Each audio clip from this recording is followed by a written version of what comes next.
Okay guys, so here I am in my garage. I'm speaking probably quieter than I normally do because it's about 1 o'clock in the morning. I laid in bed for a good hour and a half attempting to get to sleep.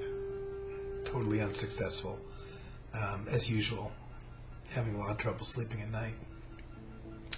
So I decided to come here and do a video. A pretty off-the-cuff video. I'm being a little quieter because I'm not sure what's above me. I know my neighbor's place is above me, and I'm not sure if it's a bedroom or not that's above me. I think part of their bedroom is over there, which is, you can see the wall from here.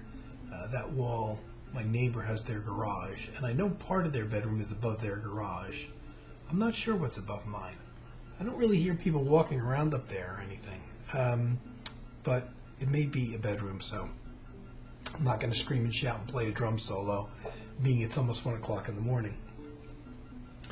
What I thought I would do is start a new thread for myself, and maybe for others, if anybody else is interested in picking up on this at any point.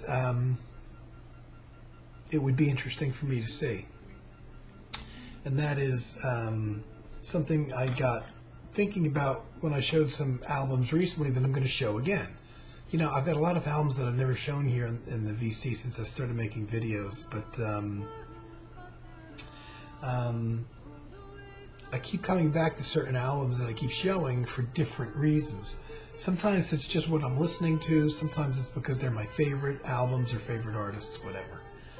But I got this idea in my head to do a video about albums that I wish everyone in the world owned, or everybody that's heavily into music.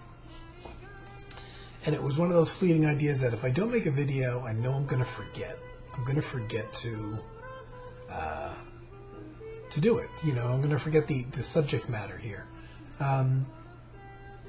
So you probably wouldn't be surprised to see things that I've shown in pretty much all my, many of my other videos, because the first thing we gravitate towards is usually our favorites. And I do have a few new acquisitions that I'll just wait to show. And I don't know if I can explain why, but I'll try. I'm going to start. I've only got. I actually pretty much all these albums I have on compact disc, but I pulled out the vinyl versions because the vinyl versions are bigger pictures and you get a better view of them, on camera. But these are pretty random. A lot of ECM albums here, I noticed. But I was just going through the 2 stacks I have on my bedroom floor. And I plan to do future videos on this theme, and I'll just select from other stacks of albums that I've got around when I do that. So, it's... people that know me well and know my tastes are probably going to think, oh, how come you didn't mention this or that one? It's probably just because it wasn't in the stack, and it will be in a future video of this, type. I just kind of went through some bundles I had sitting right there. I'm going to start with a CD only because I've only got a couple CDs to show. This one I talked about in my last video.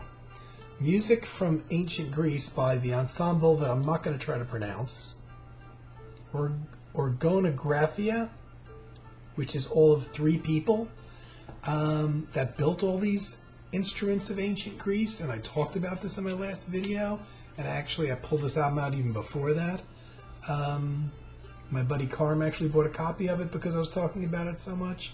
It's great night music. To me, this is the kind of thing that I play at this time of day at 1 o'clock and 2 o'clock and 3 o'clock in the morning when I can't sleep.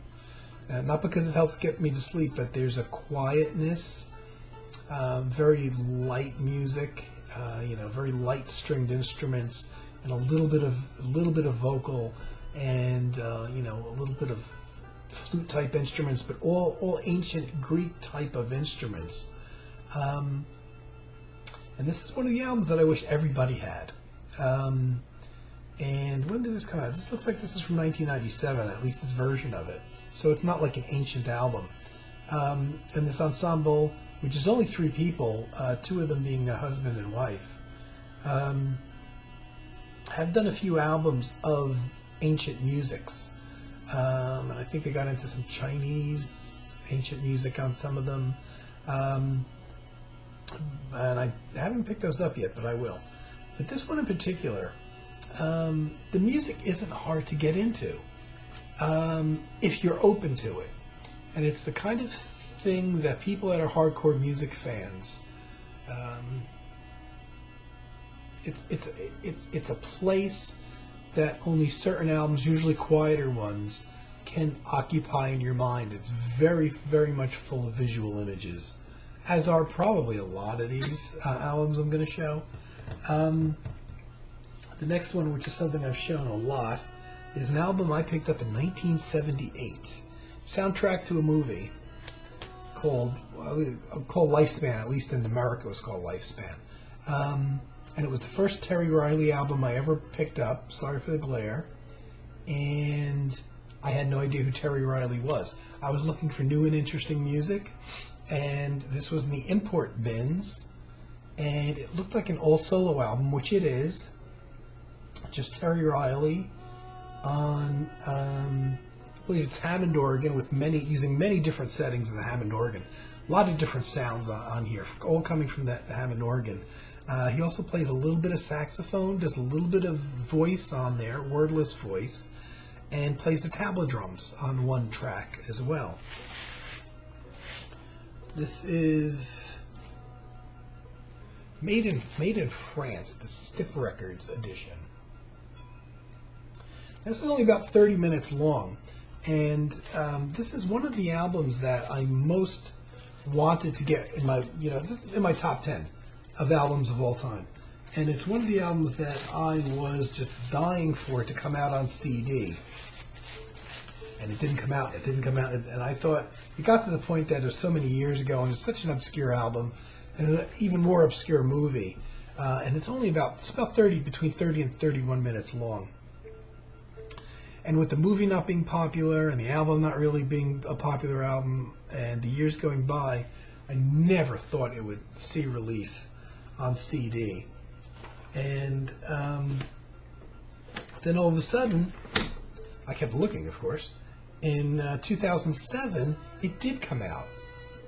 And I think this is courtesy of, I'm not sure if it's Terry Riley's own label, but his hand was certainly in it. So thankfully Terry Riley's still around to re-release it, obviously a different cover. And they included another soundtrack album from roughly the same period, which was actually this album here.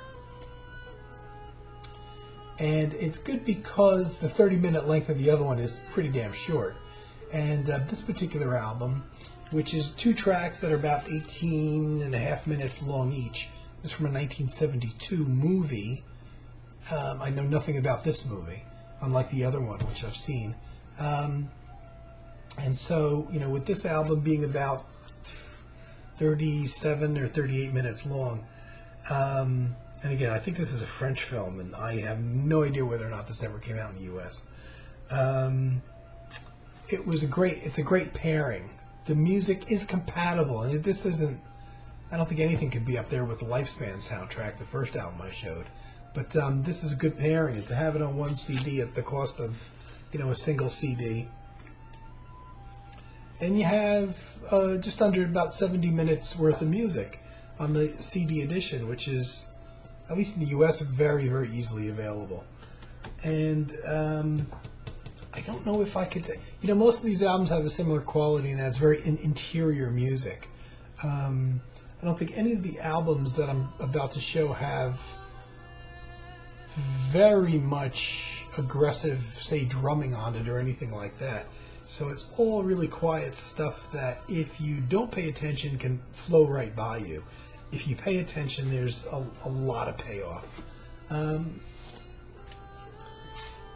And of course, a lot of these are just because they happen to be in the stacks, but also current stuff for me and things that I've been listening to and lately, especially with the passing of John Abercrombie. My favorite album of all time, Characters by John, just his only all solo album. How do you play for 45 minutes with only a single guy and only 3 instruments, and yet it never gets samey sounding? All it is a 6-string acoustic guitar, a 6-string electric guitar, and his little electric mandolin. And yet for 45 minutes, there's enough variation that he uses and mixing the instruments in different combinations that it never gets old. It was recorded in November '77. This is maybe the second album I think I picked up of John's. And that's another one. Obviously no drums on there. I guess you could describe it as laid back. I don't think that's the intent there.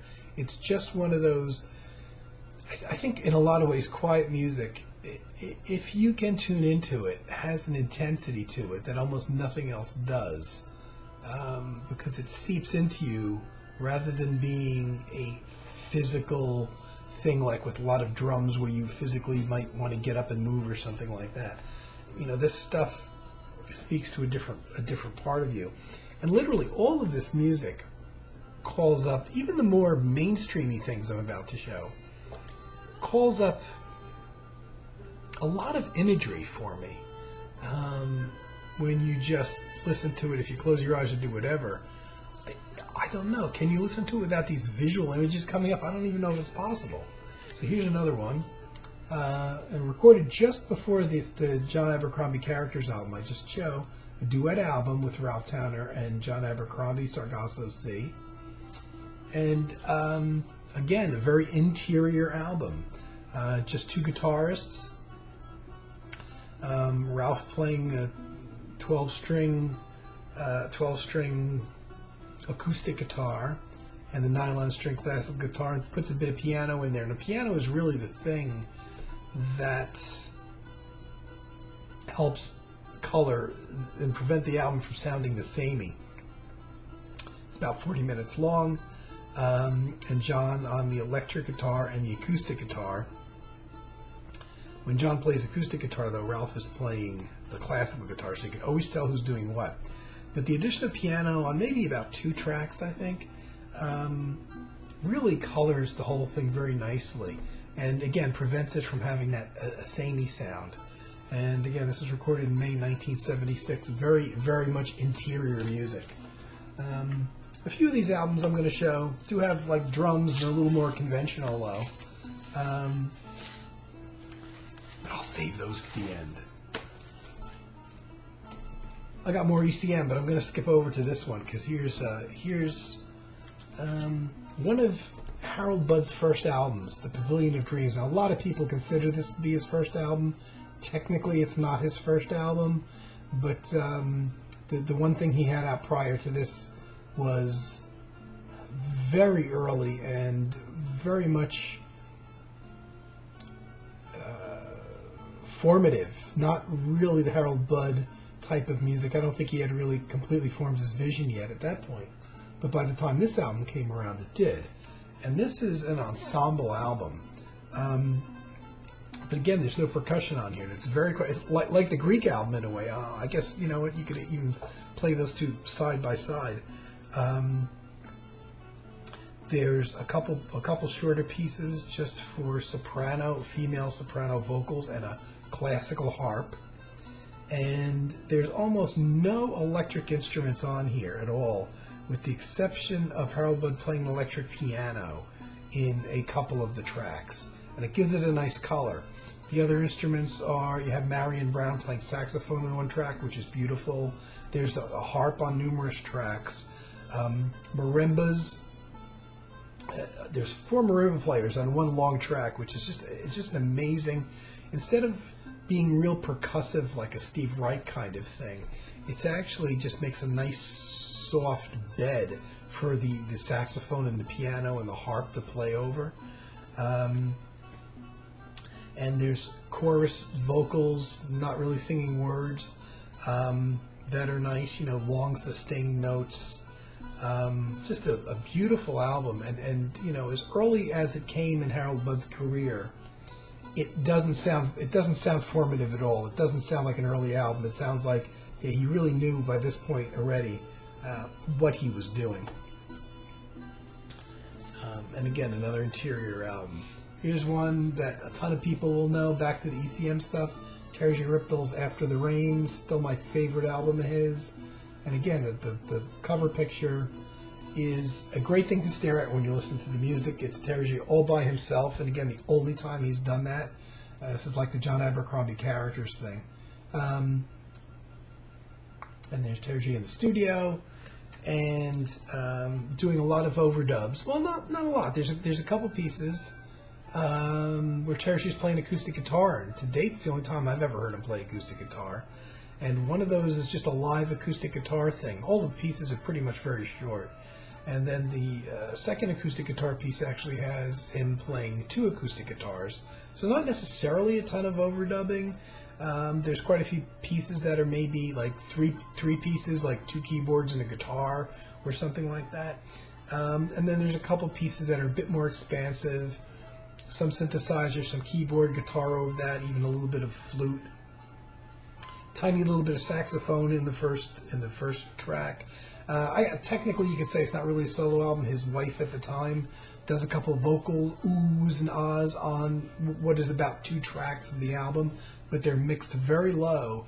And whenever she's doing her vocals, it's always a string synthesizer playing, and it actually sounds like the voices could easily be a synthesizer patch. Nowadays would be. Back when this was recorded in what, 76. They didn't have the synthesizer patches, didn't have the kind of voices that you do now. If he were to record this today, I'm sure he would just use the voice on the synthesizer patches, which pretty much sound identical to the little bits that his wife adds on. I think only about 2 tracks on here out of the 10 tracks on here. Great album, still my favorite album of his. It's dated very well. It doesn't sound old or really of the period necessarily, and especially for him, because he gets a little wild on the electric guitar, it's not as aggressive as a lot of his things are. Here's one. I'm sure I've shown this. This is my copy that I bought. I was wearing out my copy of this, Eberhard Weber's Fluid Russell from 1979. One of the first albums, I think this is a second album I bought by Eberhard Weber, recorded January of 79. This is one of his compositional albums. It's not a group album with drums and a lot of improvisation.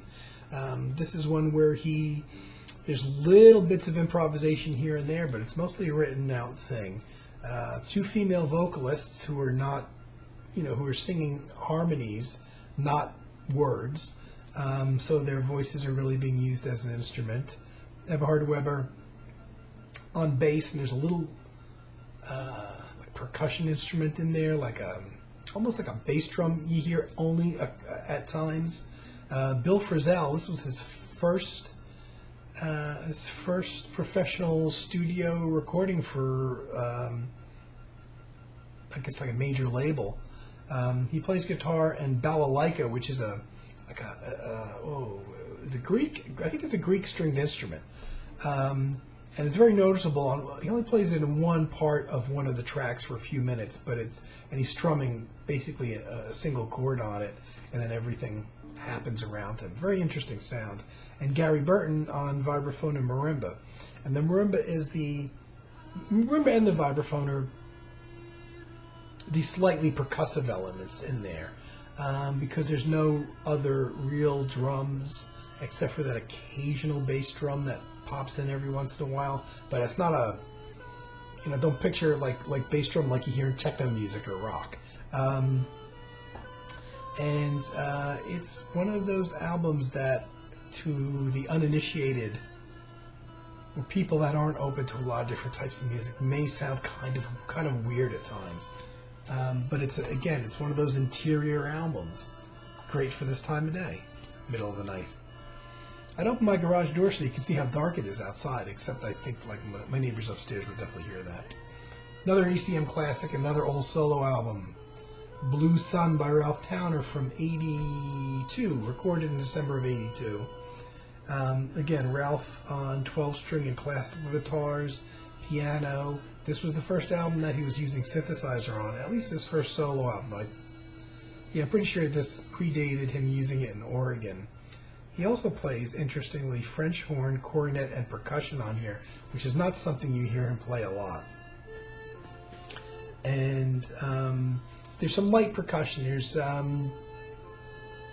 things like tambourine and things like no drums, some shakers and a tambourine and that kind of thing in only some of the tracks. And then we go on to, I don't even know how many albums this is. I just pulled out a bunch. And one of the ones that I thought I had with me, I don't have with me. But that's okay, because this is going to be I'm going to do several other videos of this type. And I've shown this as well. Now this does have drums. This is a fairly conventional, almost easy listening album, Night Glow. But it's so beautiful. It has a beat, it has a drum kit, it has a very standard instrumentation in terms of a band with, a drummer, bass player Steve Swallow, Larry Willis on piano and electric piano, and Carla Bly on organ and synthesizers, the late Hiram Bullock on guitar, percussion, and a drummer, and a horn section. There's charts written out for the horns, which are just beautiful. It's a 5-piece horn section that includes Paul McCandless from Oregon and Randy Brecker and John Clark, 3 of the guys.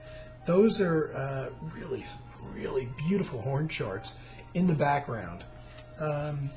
This is a bit, I wouldn't say it's aggressive music. It certainly isn't, compared to the other stuff, But it's a beautiful, mellow album, probably her most accessible album ever. Now here's one that I've been meaning to show for a long time that a lot of people aren't going to be into, and I'll explain why. But Wes Montgomery's Bumpin' album, this one in particular, arranged and conducted by Don Sebesky. Now this is one of his later day albums, whereas Wes had several different periods, and this is one where he started playing shorter songs with orchestral arrangements, so people were saying, oh, it's easy listening. But it was a transitionary period. He was going from the jazz stuff, but the last few albums of his career, he was basically playing instrumental versions of pop songs and keeping them very short, like 3 minutes. This is somewhere in between there, because the songs are shorter. There is this beautiful orchestration done by Don Sebesky, and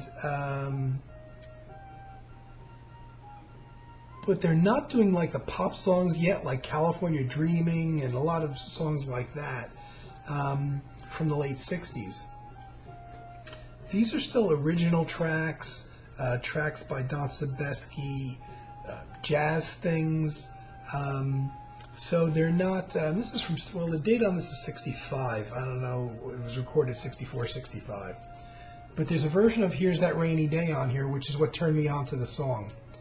It starts off beautifully. It's one of the most perfect tracks I've ever heard in my life. It's maybe, 4 minutes long or so. But it starts off with the most beautiful strings before the band kicks in. A very laid-back ballad, drums, guitar, bass, piano. A lot of strings in there. But it's really beautiful. And if you just could kind of put your the whole thing out of your mind of classifying it as an easy listening album, I think you could really appreciate the beauty of it. There's not a lot of up-tempo stuff on here, though there are, a drum kit thing on here. But this is such a fantastic album. This has been out, I have the CD. This has been out on CD for years. It's been reissued on CD numbers of times. But this is not one of the jazz albums where he's playing 13-minute solos, but it's also not one of the pop albums where he's just basically doing new instrumental 3-minute versions of what was current on pop radio from, say, 1964 to 68 when he passed away. There's more jazz content here and original pieces that were, I think, written for the album by Don Sebesky. Don Sebesky, just based on his work on this album alone, gets my vote for the best arranger ever. I have to accept Gil Evans from that, but Gil Evans is a whole other category, I think. I'm trying to keep this under my usual 6-hour video. I will say, only because we're getting very much toward October now, Halloween is my favorite time of year, and it comes and goes too quickly. I like Halloween better than my birthday, and better than Christmas, and better than anything. And any sign of it I welcome. And unfortunately, the weather hasn't cooperated. It's nearly October, and it should be a good 30 degrees cooler than it is. So it doesn't feel like autumn yet, even though it technically is. I'm going to try to remember to include in all the videos that I make leading up to Halloween. I'm going to try to remember to include in my description box links to Halloween-oriented stories and things like that, that are folders that I created within my YouTube channel page, that anybody that is into Halloween as I am, if that's possible, might want to hear this stuff. Did I show this last time? I got a couple old albums that I bought back in the vinyl days. Lights Out of the radio show, and on side A, and then side B was A Witch's Tale, which is another radio show similar to Lights Out, that from 1930, I don't know, it was on from about 30 to 38, or 39, because this episode is from 39, that I actually am glad that I don't have to take my defective turntable and attempt to record these into my computer, because that album and the one I'm about to show is actually up. Here's the other one. This is just a fun album, Ghost Stories, that I bought. I bought back in the vinyl days, naturally. This is back from 70-something. 76, 77, something like that. And I just love it. You can call it hokey, but I just love it. And I found this album also that somebody has put it up on YouTube. So I quickly put that in my folder. And so I can listen to it, and I'm gonna put the links to the folders as well in my channel that I created, so that you guys can listen to this again. And it looks like I'm going to be able to keep this video under 2.5 hours. I probably had other things I wanted to say, and I'm going to do further albums that I wish everyone in the world had, so we could all speak about them, and I would love to get everybody else's perception on these records that has, heavily listened to them, and what they think of them, and things like the conditions they listen to them in. A lot of these albums, I mean, I've listened to them at any time of the day, but a lot of these albums I really best listen to it late at night when everything is very still. So I'm going to do my random album pick now, and just hope that I don't end up with a Britney Spears.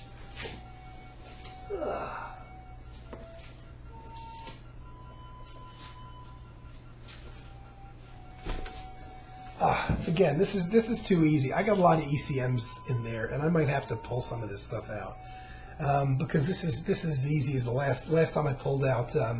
Actually, so far we got 3 for 3. They're all ECM albums. The first time I did this, I pulled out Book of Ways by Keith Jarrett, which spurred me on to go buy the CD because I didn't have it on CD. Second time I pulled out David Darling's Cycles, which thankfully I already had on CD, or else it would spur me on to spend more money and go get it on CD. And this one, here's the thing that pisses me off. I would pull out the one Ralph Towner album that I have on vinyl that I still haven't bought on CD, and I'm going to try and not spend money and pick it up on CD, but damn it, once I pull these out and I talk about them, then I just got to hear them again and I want them on CD. And this is the one I don't have on CD. I mean, I don't have all his current stuff, every single album of his, but this is the only one from the vinyl era that I have not picked up on CD, and that's Solo Concert. Just guitars, just 12-string and classical guitars on this one. This was recorded in October 1979 as a live concert, but in very much, you could hear how excellent a guitarist he is in this context. I prefer my solo albums to be done in the studio with overdubs, and like he did on Blue Sun, which is an album I pulled out earlier that I showed of Ralph's. And this is really the first album of Ralph's career. It's turned out to be quite a thing with him in the last 15 years or so, where he hasn't done live albums, but he's done a lot of solo guitar albums where he doesn't play any other instruments, he doesn't pull out the keyboards and play them, or do any overdubbings, but he does them live in the studio. And most of his recent albums in the last 15 years, not counting his work with the Oregon, have been solo guitar albums recorded in the studio, so they're essentially live albums in the studio. And I wish he would just go and use the studio, do overdubbing, put the keyboards back in there, the percussion, the French horn that he plays on occasion. But this was the first one that was just an old guitar album, live. This one happened to be in concert, so of course it's live. And really, really, really good album. I would like to hear this again. And I may end up buying the CD of this. I would pull out the one Ralph Tanner album that I don't have on CD that I have on LP figures. Okay, so I'm going to keep this, under my normal 6-hour video. And, since it's about 1:30 in the morning now. Thanks for watching. Feel free to leave comments. Or to pick up on the thread and do a video on albums that you wish everyone had. And why did I do this? Why do I wish everyone had this album? Because these albums, it's kind of a universal thing. It's not different from one album to the other. I just wish everybody could appreciate them, especially with most of this batch of albums, because these are very, like I said, they're very interior albums. They're very low-key, and I think there's just something special about music like this in general, that when you understand it and you get into it, it gets into you in a way that other types of more aggressive music don't. This isn't body music. It's not music that you probably would, for the most part, ever tap your feet to or anything like that. It hits you on a different level. And I wish everyone could experience it, which is probably, one of the other reasons why I would like everyone to have these albums. In addition to, if everyone did, we could all talk about them in great detail. Okay, guys. Going to keep it short for me. And I'll be back soon. Hope everybody's doing well. And I want to keep doing videos on a much more regular basis up until after Halloween, at least. Or up until the weather gets so cold that I have to go back inside and not do it in my garage. Take care, everybody.